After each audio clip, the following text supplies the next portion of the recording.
ఇది మామిడి పూత. చెట్టుకి ఒకటే కొమ్మ, ఒక చిన్న కొమ్మకి ఇంత పూత వచ్చింది. అది మరి వైరస్దా లేకపోతే అంటే వైరస్ అంటే అది రోగమా మరి ఏందో తెలీదు. అందులో సగం దాదాపు ఒక 50% ఆ పూత అయితే మొత్తం మాడిపోయి ఎండిపోయి అలా ఉంది. అది ఒకటి చెట్టుకు ఒక గుబూరుగా ఒక పక్షి గూడు పెట్టినట్టు. ఇది నాకు తెలిసి ఏదో ఒక రకమైన తెగుళ్ళ ఉంది. అన్ని చెట్లకి లేదు, ఒక చెట్టుకి ఒక చిన్న కొమ్మకి.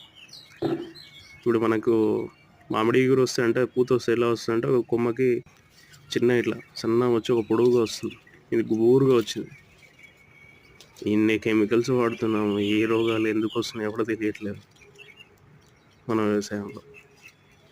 జై హింద్, జై అన్నదాత.